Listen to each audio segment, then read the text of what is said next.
Welcome to Leaders Recon, where we discuss leadership, warrior skills, and other opportunities within the G3 Leadership Development Branch. Today we'll be discussing surviving Ranger School with Staff Sergeant Jessica Smiley.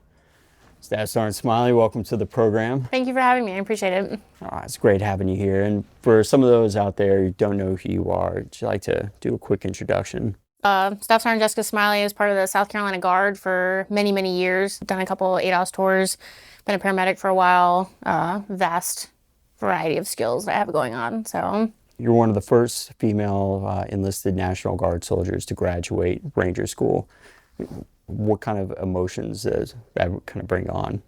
So initially, it's obviously something, to be proud of, to be able to go and graduate Ranger School, not, as a female, but just as a soldier in general. It's a very challenging and tough course. And myself personally, I try to get away from the fact that, being a female graduating and just another soldier, a National Guard soldier graduating, it's overwhelming, and it's a huge accomplishment. And I'm very proud of myself for being able to do it, but also to help other soldiers to be able to go and accomplish the same thing that I've accomplished. So it's a hefty burden to carry, but one that I enjoy and want to help others go and be successful with. Before you joined the military, what were some of the things that led you down that path to wanting to enlist? So I have been a military brat my entire life. My mom and dad were both in the Army. They were active duty. And that obviously is a family tradition, so I wanted to follow in their footsteps and join the military.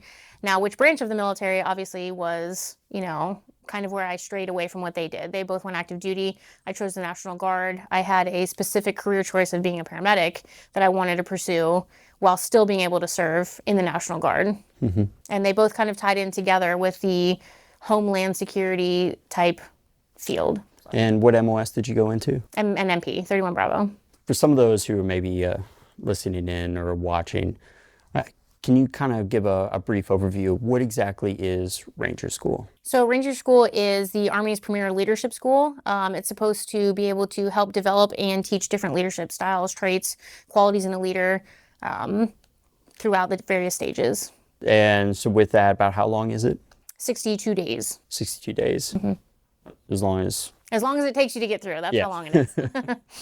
And before you went, what was one of the things that came to you? Is like, I'm definitely, not only do I want to try this, but I want to do this and I will complete it. What was some of your motivation behind it? So motivation for myself is that I've always tried to go and, find out the hardest tasks that I could and accomplish them. More for internal, like my own personal goals, not necessarily for any other goals than that. Mm-hmm. This was an internal goal, but also one that I could use to influence and develop other soldiers as well. So using those leadership skills that, I acquired through going to school to help influence and guide others in their, journeys forward. What was some of your prep before going to the school to get not only physically ready, but also mentally ready? So one of the big things is that for the couple months leading up to, is that I completely immersed myself in everything that was Ranger School. So training programs as far as getting physically ready, but then also making sure academically I was ready as well.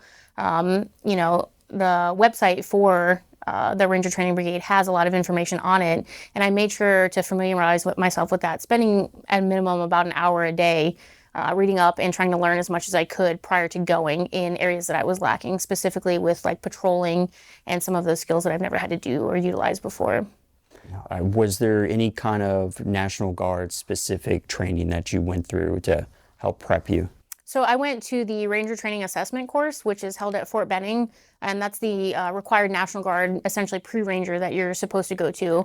And that was very beneficial in not only solidifying the information that I already been studying, but also helping with like the practical application of the information I had been studying. So you moved straight from that right into reporting over to Ranger School?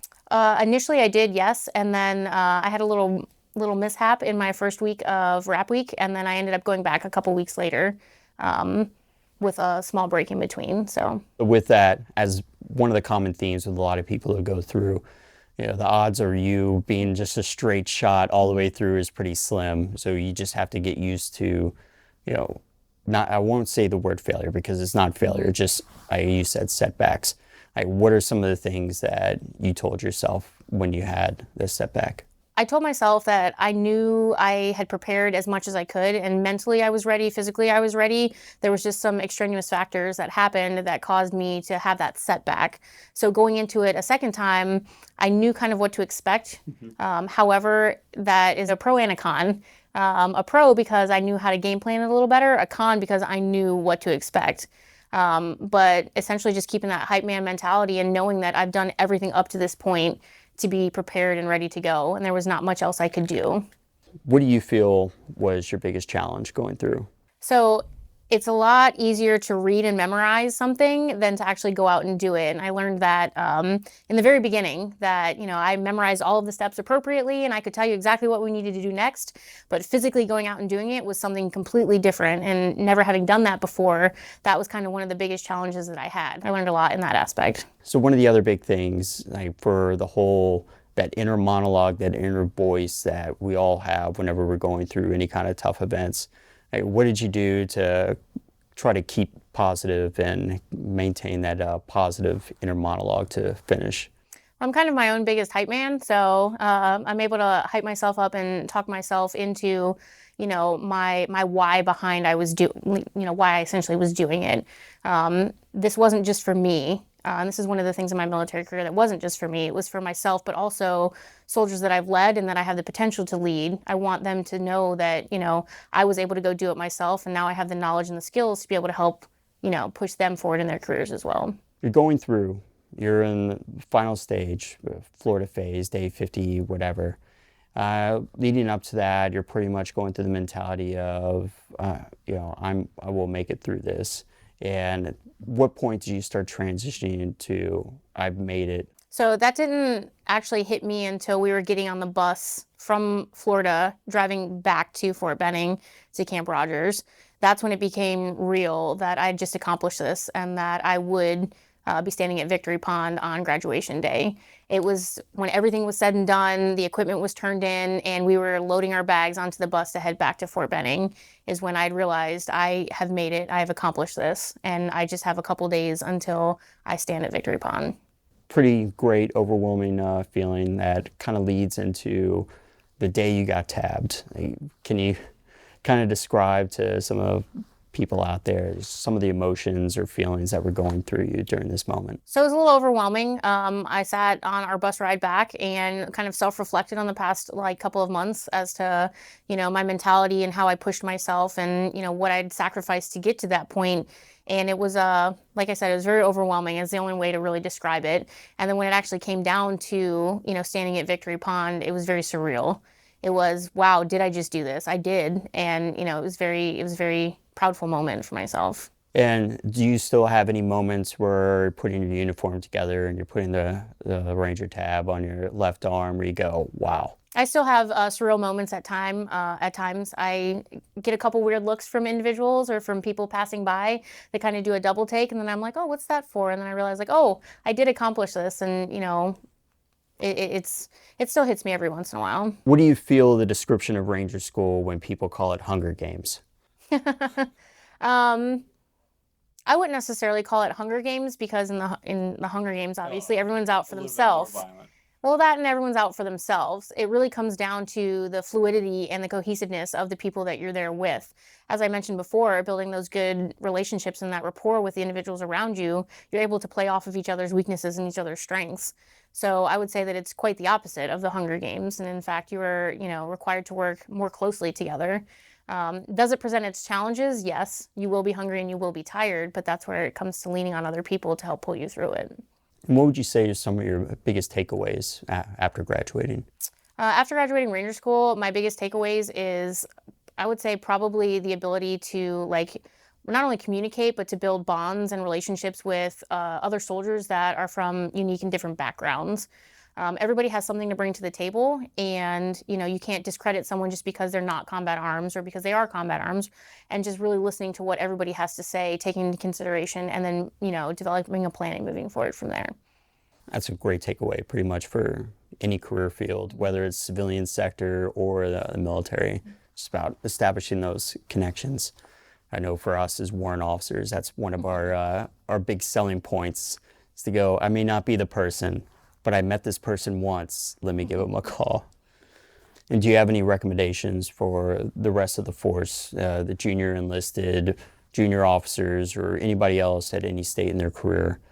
Do you have any advice for them before they try to attend? I would say that make sure several months or a couple months prior to going, you are ready to dedicate your life to going to Ranger School, especially coming from the National Guard. You know, we don't live the Army every single day. And finding those small, minute details that you might overlook or not necessarily be completely familiar with or comfortable with, and really exposing them in yourself and then focusing on them and refining them.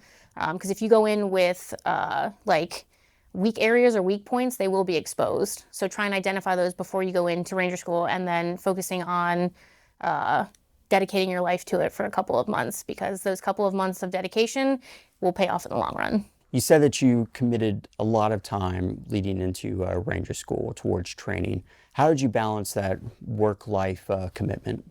So I ended up spending a little bit more time focusing on work than my normal life. When I say commitment, I fully committed to going to Ranger School, and spent most of my days consumed in something that had to do with Ranger School, whether it be an hour of studying, 4.5, 5 hours in the gym, or out rucking. And I kind of had the understanding with my personal life that, these next couple of months were going to be dedicated to training for this. And that's just having a good support network, in my personal life that supported that and understood that it would only be a couple of months. In hindsight, I probably could have spent a little less time preparing and a little more having a better balance, but I was successful, so I don't regret it, and I wouldn't take it back. So you definitely recommend good communication about what's coming, and just that way do some kind of expectations management with your support network. Absolutely. It needs to be, verbalized that this is going to be a huge time commitment, and there's going to be some days when you don't want to get up at, 4 o'clock in the morning to go train, but maybe having someone in your life that pushes you to get up, and, having them understand, the amount of time that it's going to take will help you out and help motivate you a little bit more to only do it once and only spend those 62 days there. What are some of the programs that you're working on now? So right now I am kind of helping with Army Combat Fitness Test and Holistic Health and Fitness, and then also helping with some sessions work. And how are you enjoying working with the new PT test, the ACFT and H2F? So I very much enjoy the Army Combat Fitness Test and Holistic Health and Fitness.